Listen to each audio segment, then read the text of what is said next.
தான் படம் பார்த்துட்டு ரிவ்யூ கொடுக்கறாம சில தினங்களுக்கு முன்னாடி மே 16ஆம் தேதி இந்த தில்லுக்கு துட்டு சீக்வல் மட்டும் பார்க்கணுன்ற எனக்கு ஈர்ப்பே இல்லை. ஆனா கடைசியில ஃபைனலா இப்ப சமீபத்தை வெளியிட்டாங்க இல்லையா, அந்த படத்தை வந்து பார்த்துருந்தாங்க. சந்தானம் நடித்து அது போக ஆர்யா கூட இவரே சேர்ந்து ப்ரொடியூஸ் பண்ண படமும் பிரேமானந்த் அவரோட டைரக்ஷன் வெளியே இருக்கிற டிடி நெக்ஸ்ட் லெவல் படத்தை பத்தி பார்க்க போறோம். இந்த படத்தோட என்னுடைய ஒப்பீனியன் எப்படி இருக்கு அப்படின்னு பார்க்கறதுக்கு முன்னாடி இந்த படத்தோடைய ஸ்டோரியை பார்க்கலாம் வாங்க. படத்துல பிரசாந்த் வந்து ஒரு மூவி ரிவ்யூரா இருக்காரு, இன்னொரு பக்கம் சந்தானம் வந்து கிசா அப்படின்னு சொல்லிட்டு ஒரு மூவி ரிவ்யூரா இருக்காரு. இவங்க ரெண்டு பேருக்கும் ஸ்பெஷல் டிக்கெட் அப்படின்னு சொல்லிட்டு கிடைக்குது. இதுக்காக அவங்க ரொம்ப தூரத்துல இருக்கக்கூடிய ஒரு தேட்டருக்கு போறாங்க. கிட்டத்தட்ட காட்டு பகுதியில் இருக்கக்கூடிய ஒரு தேட்டர் அப்படின்னு சொல்லலாம்.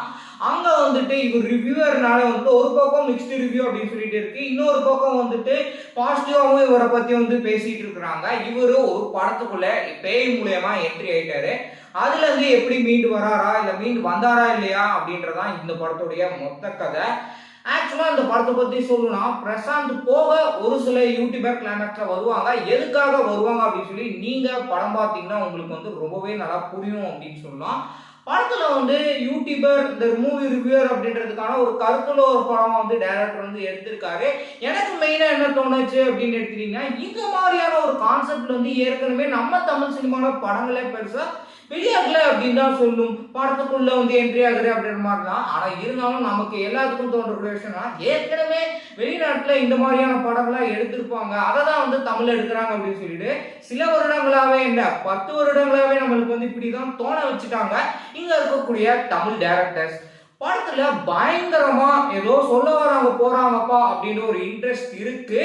எனக்கு வந்து ஃபர்ஸ்ட் என்னன்னா, நம்ம நைட் ஷோ தக் லைஃப் வந்து 5ஆம் தேதி புக் பண்ணிருக்கோம். அப்ப 4ஆம் தேதி ஃபர்ஸ்ட் ஹாஃப்லையும் 5ஆம் தேதி செகண்ட் ஹாஃப்லையும் பார்க்கலாம் அப்படின்ற மைண்ட் செட்ல தான் நைட் இருந்தேன். ஆனா ஸ்டார்ட் பண்ணதுல இருந்து அந்த ஒரு 2 hours நிறைய என்கேஜா கொண்டு போயிருந்தாங்க. சந்தானம் அடுத்து என்ன பண்ண போறாரு, அது வந்து வெளியில வராரா இல்லையா, அவரோட லவருக்கு என்ன ஆகுது அப்படின்ற மாதிரிலாம் சூப்பரா இருந்தது. படத்துல சந்தானம், கிங்ஸ்லி, மொட்டை ராஜேந்திரன் 3 பேரும் காமெடி பண்றாங்க. மெயினா சந்தானம் அண்ட் மொட்டை ராஜேந்திரன். நிழல் ரவன் ஜிவிஎம்க்கு வந்து அவங்களுடைய காமெடி கம்மியா தான் வந்து ஸ்கோர் பண்றாங்க. ஜிவிஎம் உயிரின் உயிரே பண்றது எனக்கே அப்படியே கூஸ் பம்ப்ஸ் ஆயிடுச்சு. என்னையே அறியாம வந்து கத்துற அளவுக்கு இருந்தது.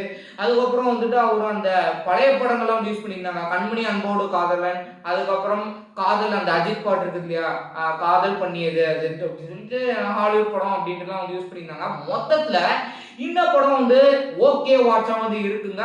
பார்க்காதவங்க பார்த்துட்டு உங்களுடைய கமெண்ட் என்ன அப்படின்னு சொல்லிட்டு கமெண்ட்ல சொல்லுங்க. அடுத்து தக் லைஃப் ரிவ்யூடன் உங்களை சந்திக்கிறேன். Until then stay tuned on our studio.